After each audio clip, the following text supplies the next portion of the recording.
healthcare professionals in our area to share some knowledge with us. So we want to welcome all of you, and we want to thank you for attending tonight.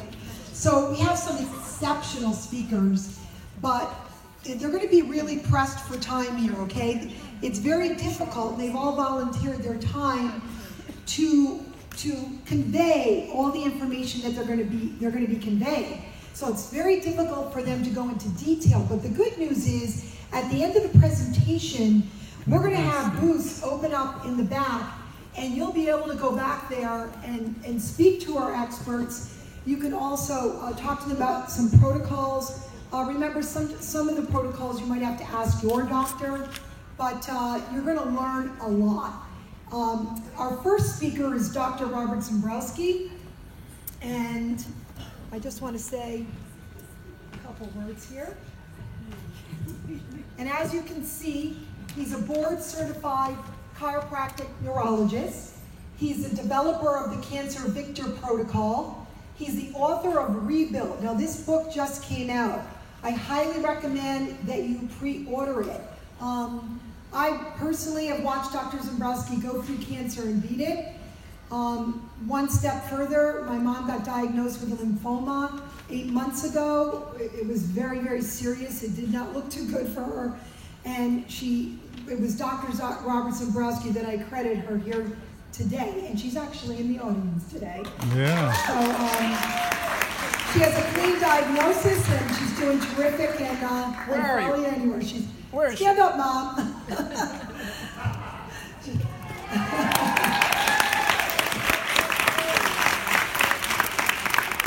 So he's a clinical nutritionist, as you can see. He's been with the Nutrimetrics company, and he's a diehard motorist. I didn't see that part.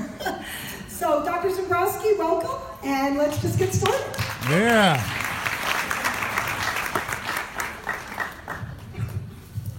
Do you all hate traffic like I do?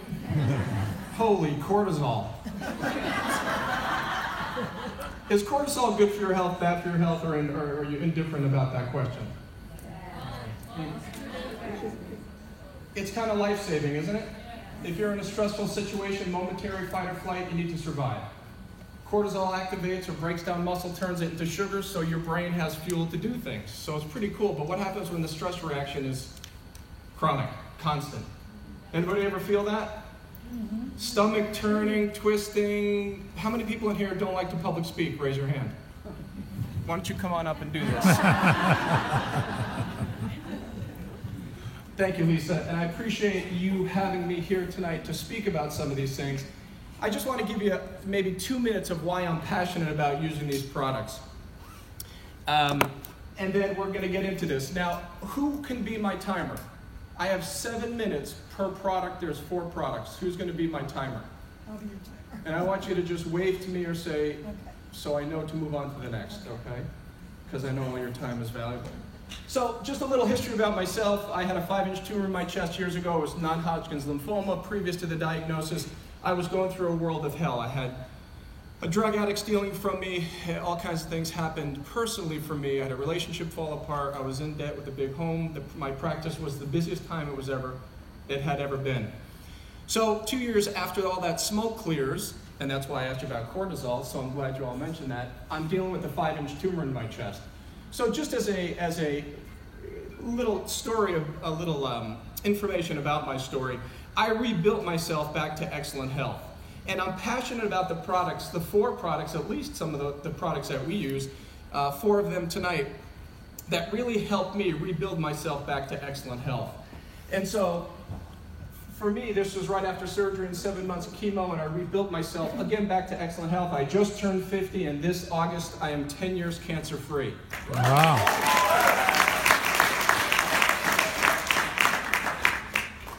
So I'm passionate about the products. Why? Because I've lived through it. I've been through it. I've been stitched up, drugged up, burned, radiated, cut up. And during the period of time, I said to myself, what can I do to rebuild myself and prevent recurrence? And as you know, nutrition is pretty key to everything, right? In fact, I think it's the #1 reason behind all disease, and that's what the research says. So I can't talk about all the chronic illnesses that are out there. We can't go through every major health issue, but what I'd like to do is hit some of the major points associated with some of the major things. Does that make sense? Yeah. Yes? Yes. So heart disease is the #1 killer on the planet. Cancer is #2. And let's see how good you are. What's #3? Say it. Hospital errors. According to the Journal of Patient Safety, over 440,000 people are dying every year from poor diagnosis, the wrong thing done, doctors not talking to themselves.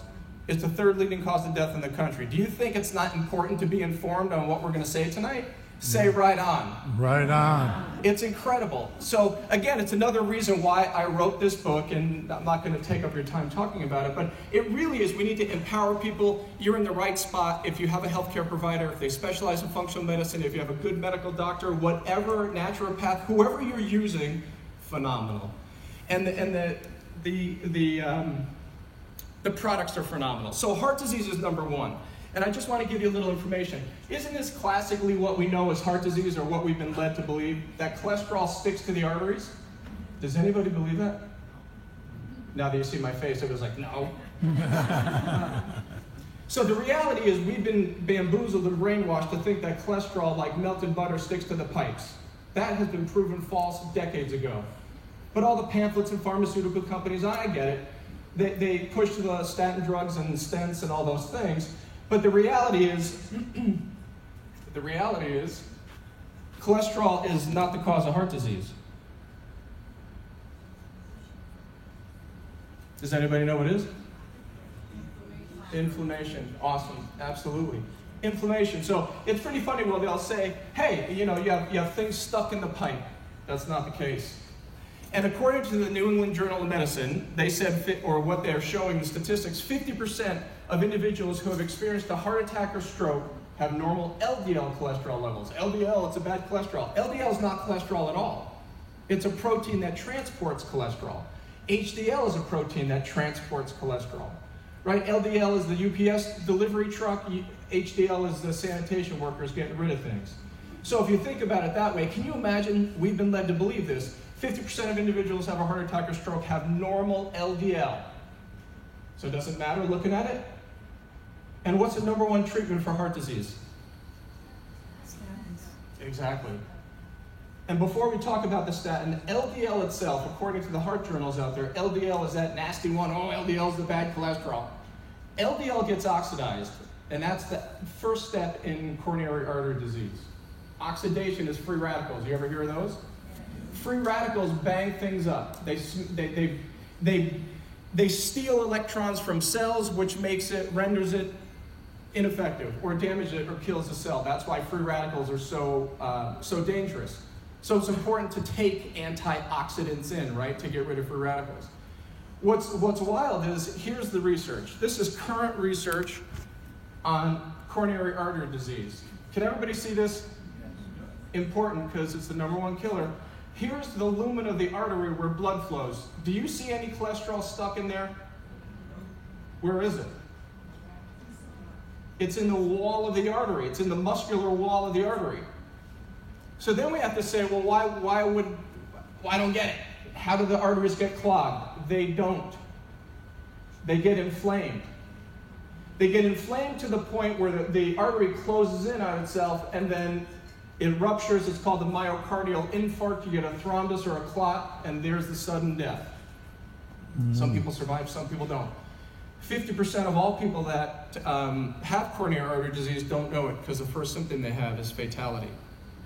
You know, you kind of hear about sudden death, and oh my God, the comedians on stage, they just die, and it's really a shame. Do you think coronary artery disease is preventable? Everybody say yes. Yes. And the reason is because it's an injury to the artery. It's not cholesterol, it's not any of these kind of weird things that you hear out there in the marketing of pharmaceutical world. And I'm not bashing pharmaceuticals. They help save my life. However, there's a time and place for them, don't you agree? Yes. So it's kind of scary to see this stuff where there's a swelling of the artery. Cholesterol is inside the artery doing what? Fighting inflammation. So would you shoot an EMS worker as the scene of a car accident? I mean, it's crazy. Why would you get rid of those people? So cholesterol acts as an anti-inflammatory. And I'm getting to my point with the supplements. Now, the number one treatment for coronary artery disease will say, generally speaking, is a statin, right? A cholesterol-lowering drug, right? Some of the side effects of statin drugs: liver damage, muscle pain. Do you know anybody that gets leg pain and they've been on statin drugs for a while?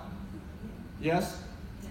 Statin drugs are pretty powerful. And there's what the literature doesn't tell anybody is statin drugs themselves reduces cholesterol, no question. It shuts off cholesterol production in the liver and the reduction of something called coenzyme Q10.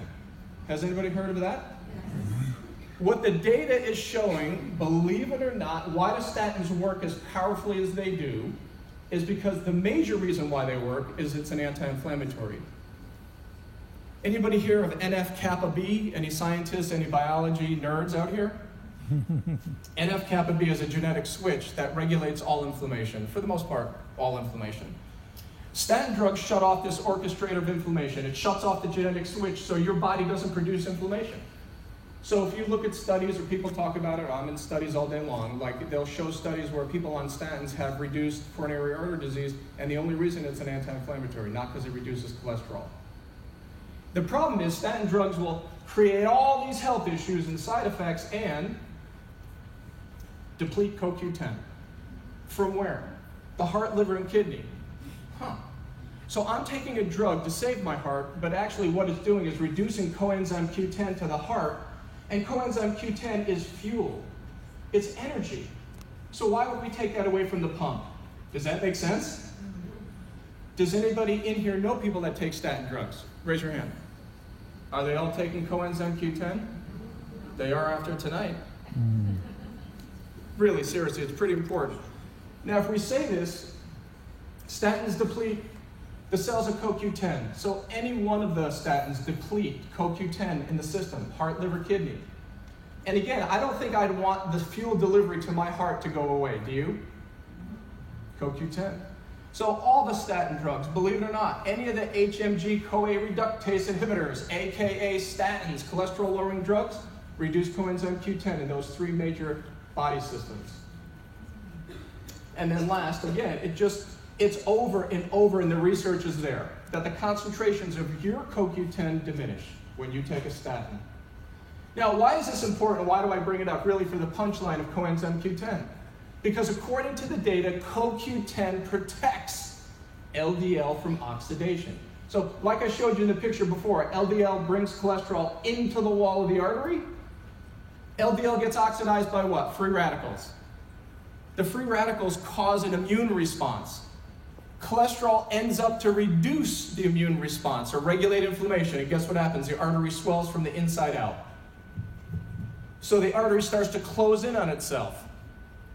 And the major key player in coronary artery disease is LDL oxidation, where that protein gets annihilated by free radicals. And the body says, hey man, this is damaged. Send in the white blood cells in the arterial wall because there's oxidized LDL. And there starts the inflammation. How early does that start? How early does atherosclerosis and plaque development start? Anybody know? Today, 2018. Anybody know the age? Yep. Adolescence. Can you imagine? So how many kids do you know that have had a myocardial infarct, a sudden heart attack? Raise your hand. Nobody. Right, so it takes a long time for the inflammation to break down to then throw a clot into the lumen to shut blood flow out to your heart, whether it's in the widowmaker or any of the coronary arteries, whatever it may be. That's pretty scary, that what you're doing to yourself and what these kids, we're all going to prevent that, right? But what these kids have done to themselves based on sedentary behavior, not enough physical activity, junk food, you know the gig. And all of a sudden, they're creating coronary arteries, and then it's that person at 40 years old that passes, or needs stents, or needs bypass surgery, whatever it is. So the key to this is LDL oxidation. Now, CoQ10 is reduced from statins, LDL gets oxidized, and according to the data, CoQ10 protects LDL more efficiently than any other antioxidant. So think about it. You take CoQ10, you can preserve heart function. You take CoQ10, you increase energy for those 3 major organ systems. Does that sound like a right on or what? Say right on. Right on. Pretty logical, right? This is nutraceuticals. This is not pharmaceuticals. I'm not telling you not to take them, and I don't think any other healthcare professional would tell you not to take them for certain things. Pharmaceuticals are there for a reason, right? But what if we were to give you a substitution that may be more powerful? Wouldn't that make more sense? So that's CoQ10. This company makes a phenomenal fat-soluble and isotonic product. We don't have too much time to go through the biochemistry. And if any of you are not familiar with something called isotonic, it just means equal pressure, equal solution. When you add water to these powdered nutrients, it's fast absorbing. So if that makes sense, it's just a faster way to get the nutrients into the digestive system and absorbed. So the company makes different variations of powder and oils and different things. They all work. Trust me, they all work. They work for me. They work for all the people that we see with chronic illness, heart disease, cancer, autoimmune diseases. It's absolutely phenomenal. So, one of the most popular products that are there, and one of the most research-based, at least that I see, is this product called OPC3, and or the individual ingredients in those products are researched like, it's incredible, the research that's behind grapeseed extract, pine bark and red wine extracts, and all these others. Now, I know you're probably sipping red wine back there thinking, hey, this is great. No. Extract, not the wine, right? So let's just talk about a few things with OPC. This is a absolute phenomenal study from the Journal of Angiology, where they took a certain group of individuals with metabolic syndrome. Have you heard of that? High blood pressure, visceral fat, high triglycerides, and different things, high blood sugar, so forth. OPC was given to the individuals with high blood pressure, high levels of blood sugar, and inflammation. In literally 2 months, anybody hear of CRP, C-reactive protein? Yes. What's it associated with? It's inflammation, right? Your white blood cells spit out these chemicals called cytokines. These cytokines get into the liver. The liver makes C-reactive protein because it's reactive to the inflammation, right? CRP. CRP is associated with atherosclerosis. Why? Because it's a destructive inflammatory protein. So if anybody has any inflammatory issues, any chronic illness, we're always checking people for a C-reactive protein and inflammation behind it.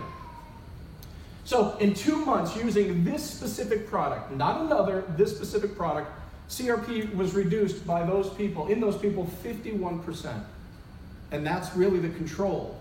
And so it was pretty fascinating to see that these people, that the variables didn't change, all they did was add OPC3, or these grapeseed extracts and pycnogenol extracts, to the individual with these health issues. Blood pressure dropped. Inflammation dropped by 50%. That's pretty powerful. So we give it to people with any kind of inflammatory disease, everything from heart disease to cancer to autoimmune issues and so forth. Allergies is another big one that we'll talk about in just a second. What's, I think, more impressive than all of that, they're showing that there was an increase in the percentage of blood moving out of the heart called an ejection fraction on this product. So you also made your heart perform more efficiently. The nutrients in here makes the heart perform more efficiently. I mean, that is something. That is powerful. Powerful for anybody with heart disease, anyone, or a risk of it. So it's allergy season. Anybody have any allergies? There's 3 foods you need to get rid of. It's in my book, 3 Foods That Kill, as we say in the chapter. It's bread, dairy, sugar, grain, dairy, and white refined sugars. That will start the process of modifying certain white blood cells to take you away from the allergic response. That's my claim to fame. That's my big thing, 3 foods that kill: bread, dairy, sugar. If you get rid of gluten, you reduce white blood cell function. Or, I'm sorry, you reduce abnormal white blood cell function that creates inflammation. If you take away casein, which is a destructive protein found in dairy products, not the whey, it's the casein that really has a problem, you'll start to reduce your allergies literally overnight. And what you should think about doing, whether it's you, your kids, your family, whoever, start taking OPC3, because one of the trademark compounds in there called pycnogenol was shown to reduce an enzyme, I'll show you that in just a second, that produces histamine. What's histamine? How does it make you feel? crappy. Nose running, your eyes itch. A friend of mine is a graphic designer. His face looks like a tomato.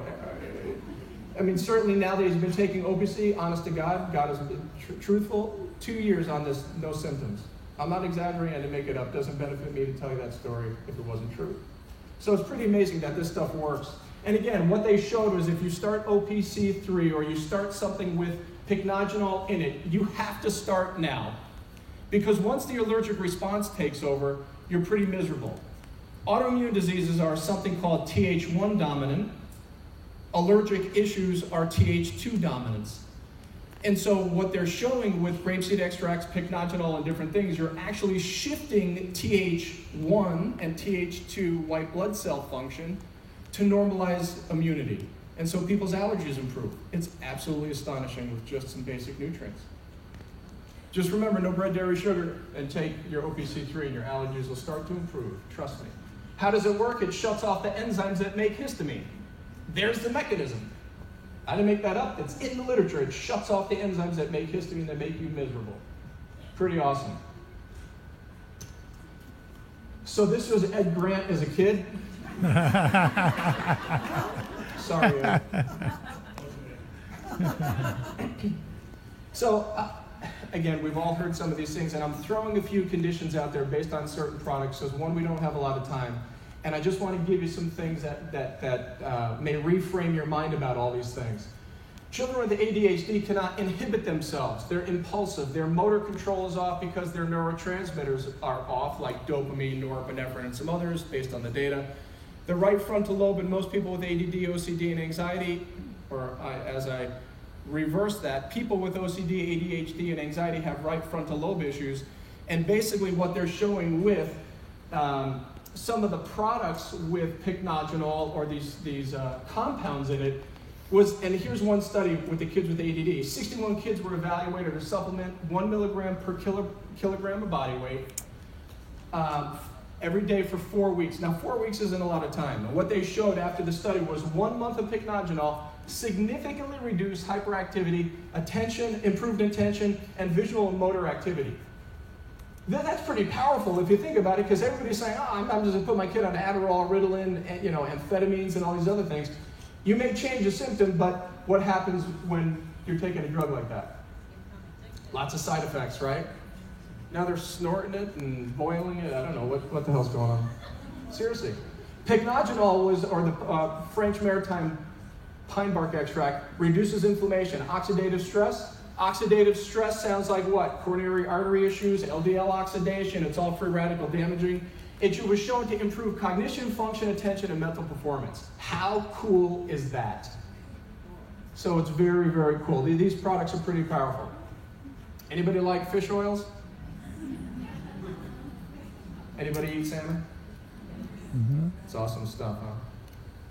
So the third thing that I want to talk about, again, as we're pressed for time, are fish oils.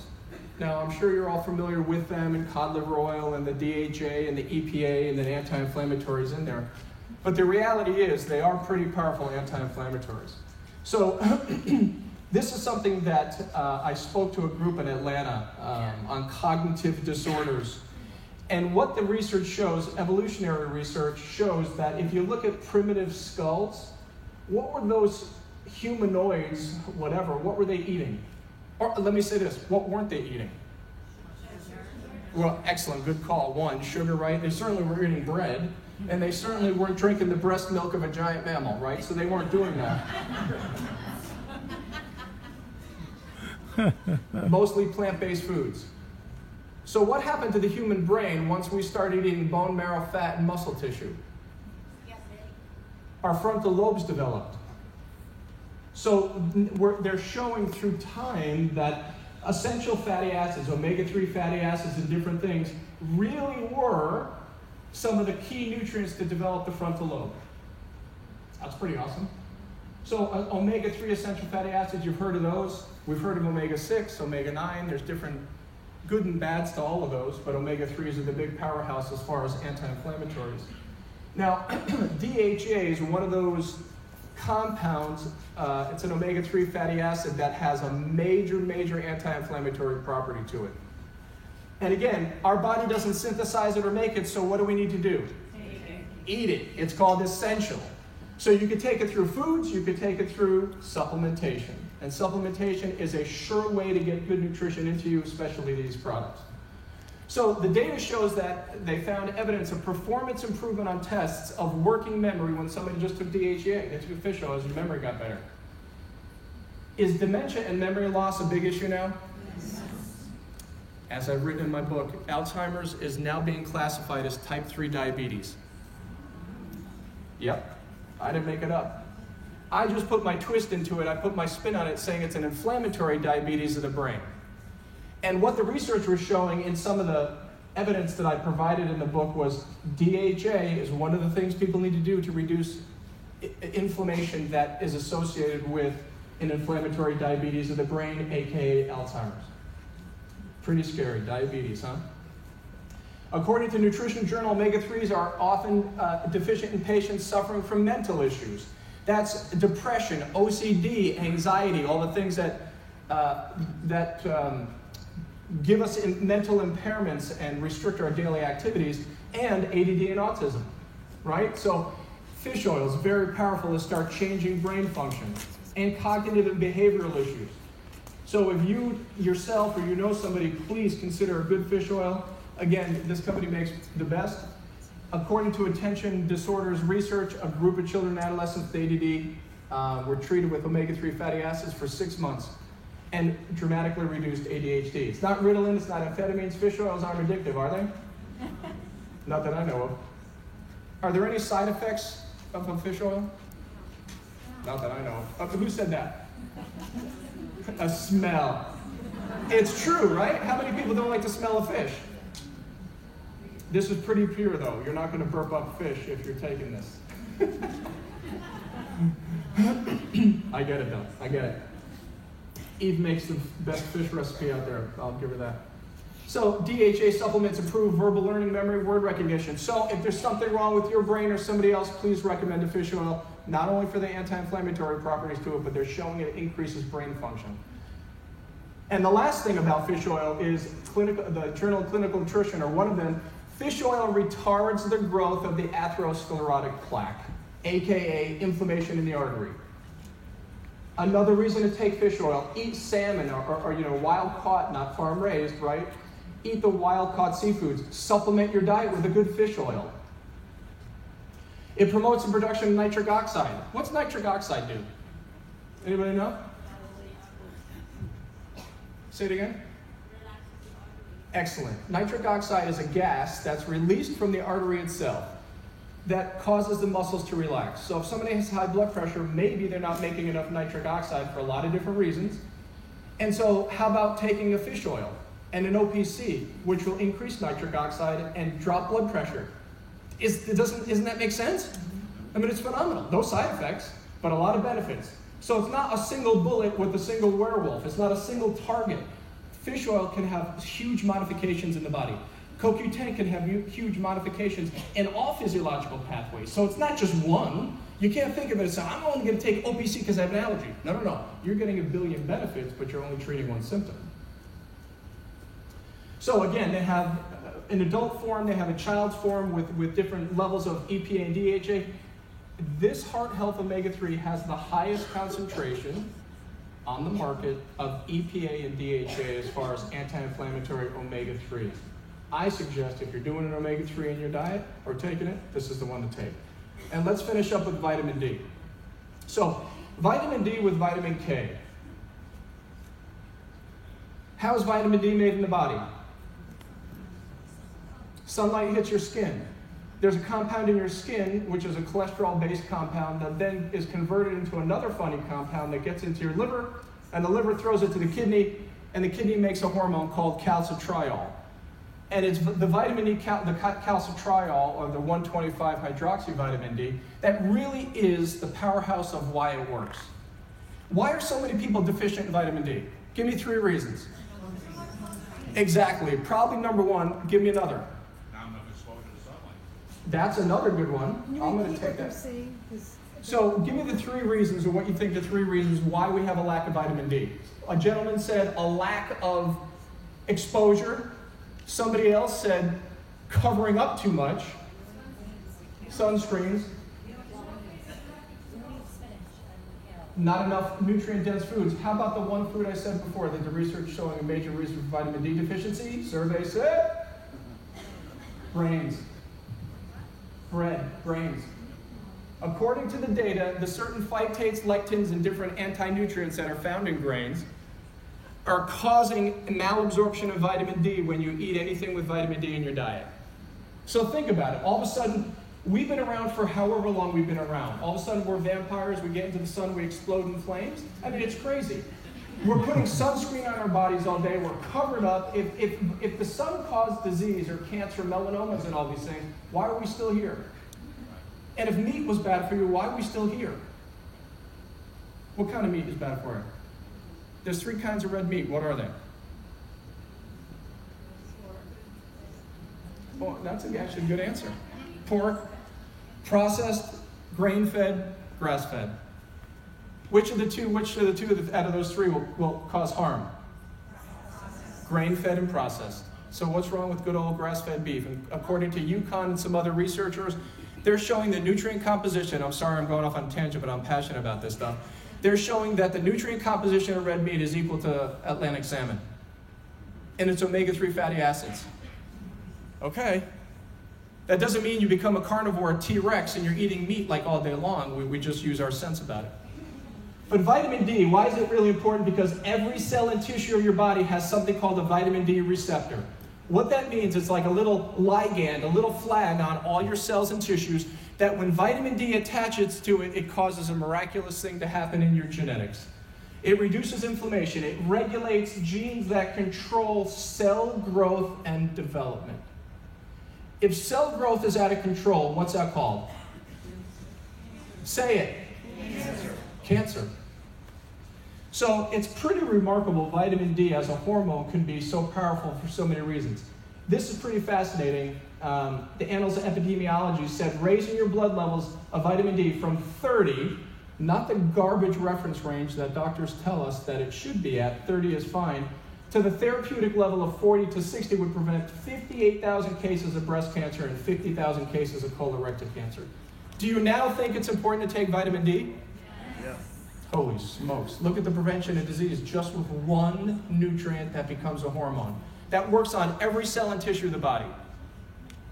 It's incredible. Based on immune function, as I've stated about autoimmune diseases in the book, a deficiency of vitamin D lower than 50 nanograms per milliliter is enough to create autoimmune disease. How many autoimmune diseases are there? Hundreds. How many tissues in the body can be affected by your immune system attacking them? Tons. So there's a lot of different reasons to take these powerful nutrients to regulate the immune system, reduce LDL oxidation, improve brain function, improve gut function. We could talk for hours on this and the power of these, which are pretty powerful. When people get sick in the winter, what do they typically do? I'm getting the flag for 2 minutes, so give me an answer. Okay, good, vitamin C, but what form do they take it in? Orange juice. Can you imagine? The data says that if you drink a pharmaceutical dose of fructose, although it's natural, if you drink a giant pharmaceutical dose of fructose, you suppress something called neutrophils, like the major white blood cell function, for 4 hours. So why would anybody in their right mind say, Ed, you have a cold? Have some vitamin C. We just wouldn't, have some orange juice rather. We wouldn't do that. But what if you were to take nutrients to support the immune response? Vitamin D, number 1. Vitamin D activates immune response to decrease susceptibility to infection. How about mushroom extracts? I hope somebody's talking about those tonight. Those are powerful stimulators of the immune response. How do you ward off infections? Vitamin D, vitamin C, the different mushroom-based extracts. It's pretty easy. Now, as we finish up here, a study was conducted with 2 groups. This is pretty funny because how many people in here would starve to death eating 500 calories a day? Raise your hand, all of us. Right, so again, this is not about the calorie of what happened in the study. What they did is they said, what happens when you give vitamin D at fairly high doses to people who are looking to get rid of body fat? Not weight, body fat. So it's about body composition, not weight, right? How many people want to lose weight? Well, you want to lose weight? Well, what happens when you lose your keys? You go find them. So why would you want to lose something that you're going to find again? How about we just say that you want to modify your body composition so you're lean and low fat? Not no fat, low fat. Does that make sense? It's about body composition, not weight. So my point of bringing up the study was it's about fat mass, not weight. They're not mentioning weight in these major studies. So the groups went on 500 calories per day. They divided the people into 2 groups. 500 calories per day. I'd starve to death and be out of my mind. And it's not about the calories. Please don't follow this recommendation. What they did was they took the 2 groups eating those calories and they supplemented vitamin D and calcium. The study group that took the vitamin D with calcium had a major decrease in body fat. Isn't that remarkable? Vitamin D receptors on every tissue. Vitamin D regulates blood sugar. Vitamin D regulates how free fatty acids are stored into fat tissue, which is really how fat is how it works. Pretty powerful stuff. Okay, now I'm done. So this is just a 2-second plug. I appreciate your time, but my book, as Lisa, I appreciate you saying that. My book comes out June 12th. It's ready for pre-order. The book is really a roadmap for people to rebuild themselves from chronic health issues and or disease. And if you want to get lean and mean and ripped from it, you can. Thank you for your time, everybody. All right. Thank you. I am so happy that my son and my niece and nephew are here back there. Anyway, fantastic. And I do credit Dr. Zembrowski for my mom's health. And I'm just glad that we knew him and Dr. Zembrowski grew up together. So next, we're going to have Monique Klaas. Monique Klaas is a board-certified family nurse practitioner and a clinical nurse. She specializes in holistic health at the Center of Functional Medicine in Stanford, where she works alongside of Dr. Joel Evans.